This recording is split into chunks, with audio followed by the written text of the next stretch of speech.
More than night terrors keep Kari awake at night. Ari languishes beside her, broken by the horrors Raven bestowed upon him. She hopes he heals, and soon. When a familiar presence and an unexplainable human with magic happen upon their doorstep, Kari and Ari make a decision. Leave Razyak village in search of answers and a new home. But the Heart Eater waits for them. Hello, everyone, and welcome once again to the Heir's Lair. I'm your host, Jonathan Taylor. I am currently technically on vacation, as the background might have already given away.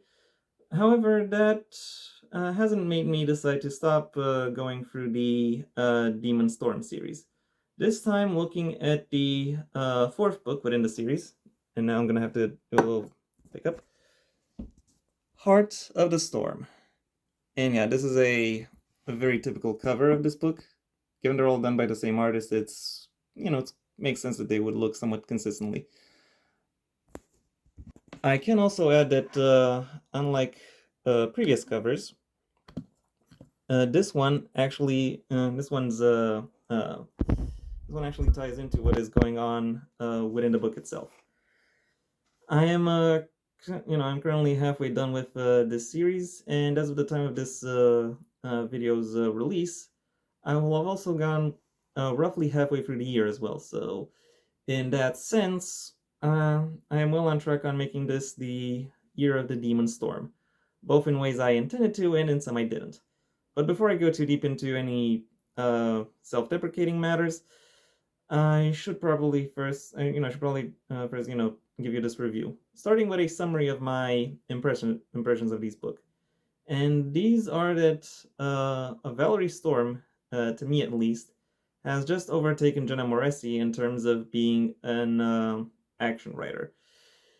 Not just and it's not just because the action scenes of this book have seen a sizable shift in quality, even though that is the case as well.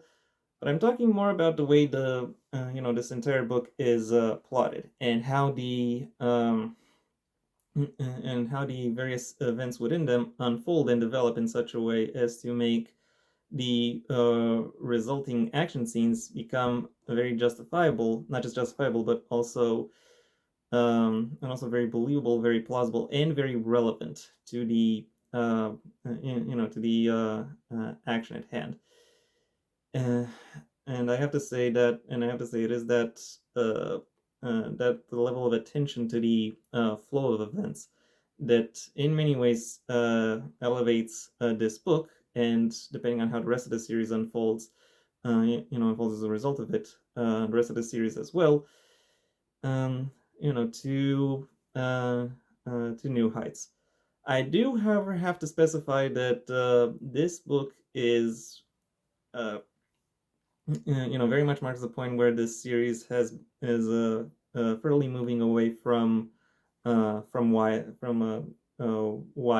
as an age range, given it is given just how graphic it is. The previous book was kind of straying away from YA shores, but this book is a quite solid departure from them. So if you're going through this series in a so if you're going through this for this series and you arrive at this book, well then, first of all, I can safely say that you will enjoy your read, but I will also say that you have to take uh, an additional level of darkness into account. And now that I'm done with the general impression, it's time I delved into some specifics. The plot of this book, as does that of most books in a series, picks up sometime after the ending of the previous book. This time with Ari being the lead character who finds himself struggling with PTSD at the beginning of the book. Um, a bunch of new characters, however, show up within within the village that the leads have decided to call home, and uh, with that arrival, they find the opportunity to seek out a new place for themselves within the world, another home for them, hopefully. Unbeknownst to them, however, this pursuit of theirs will bring them face to face with the winged boy on the cover, who reveals himself to be a particularly insidious threat. As I've already mentioned in the synopsis, the plotting of this book is very much its strong suit. While it does take some time in order to establish in order to establish new characters as well as the various plot elements that are relevant, that will be relevant to this book going forward, the the way in which the action unfolds from that basis is very ends up being very captivating to follow. It is immersive and naturalistic, and very much very much captures the attention and imagination of the readership, leading to one of the most satisfying conclusions I have ever read. Uh, ever since doing these book reviews, I can quite confidently say that I am looking forward to uh, whatever else whatever else this series is going to throw against its leads. And given the epilogue of this book, I can quite confidently say that I can quite confidently say that this series, that the rest of the series is going to be quite busy. Characterization is another aspect that this book manages to handle quite effectively. By that I mean that the new characters introduced add a lot of variety and a lot of flavor to the existing cast, and the reciprocal process where each of them get to know each other makes for makes for makes for an interesting and quite enjoyable mutual discovery process. Of these new characters, I would say that the one that stands out stands out either the most or most effectively is uh, and to the point where he actually becomes one of the co-leads is Guinea, as in guinea pig. While he initially starts out as an aloof and potentially dangerous trickster, uh, as, as the book progresses, he is revealed to have a little bit more complexity and a depth of backstory that makes him a much more interesting character to read about and discover.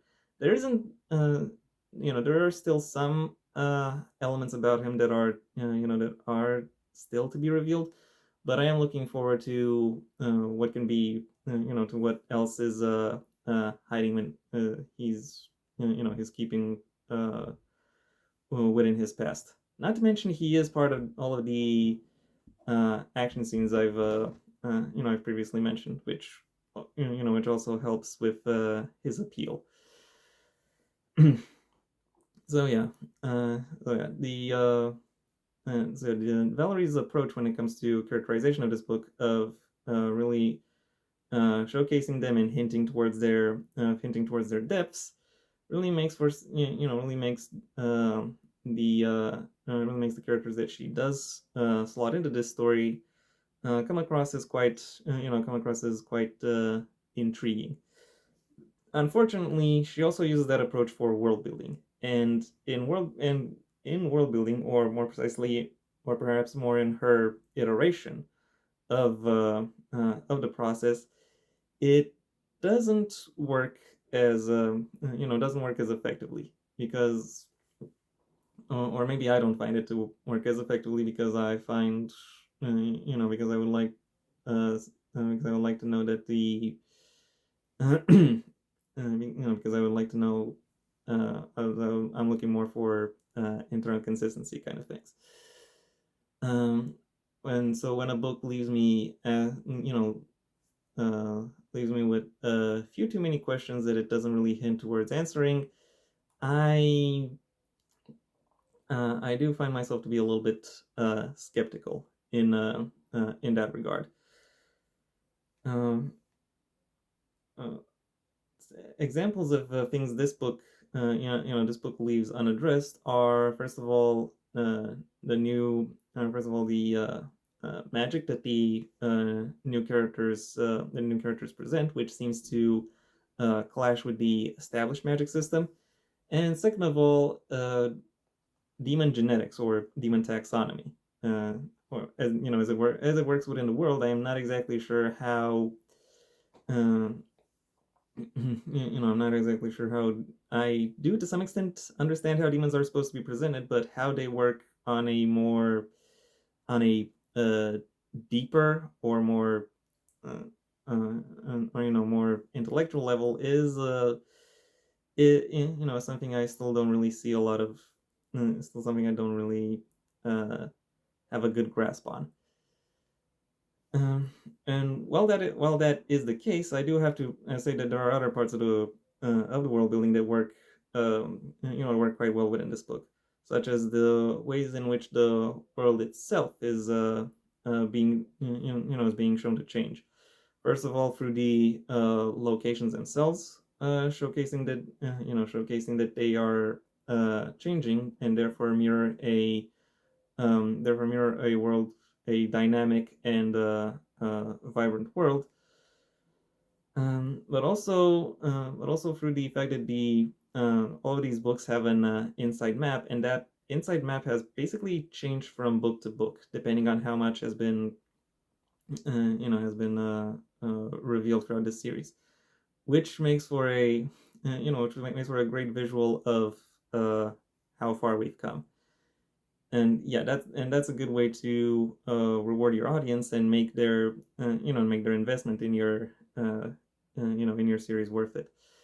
I do still, however, have to comment on how on how the locations themselves or the populations within the world still come across as suspiciously small, given the impact they are told to have. However, this is not the fault of this book. This is something that's been established in previous books, which even though it carries over and still has the same drawbacks, I'm not going to hold it against this one. Overall, while the first fifth of this book meanders quite a bit, the other four fifths have a solid grasp and understanding of who it is that these characters are and how exactly they move in and interact with the world around them. And the resulting process is very interesting to behold. So for that reason, my final rating for Heart of the Storm is a 4 out of 5. And that was my review. Thank you for your attention. If you enjoyed it, well then please like the video, maybe even share it wherever you think other people will also like the video. If there is anything you'd like to add, either to the book itself or to my review of it, that's what the comment section is for. And if you want to see when my next video gets released, well then please subscribe. And ideally also ring the bell or do whatever else YouTube will ask of you in order to keep you notified. My books, the first of my own Heir to the Empire series, The Next Generation and Path Not Taken, are available at various book retailers under their respective master links in the description down below. Right past my social media links, which I also suggest you check out should you choose to.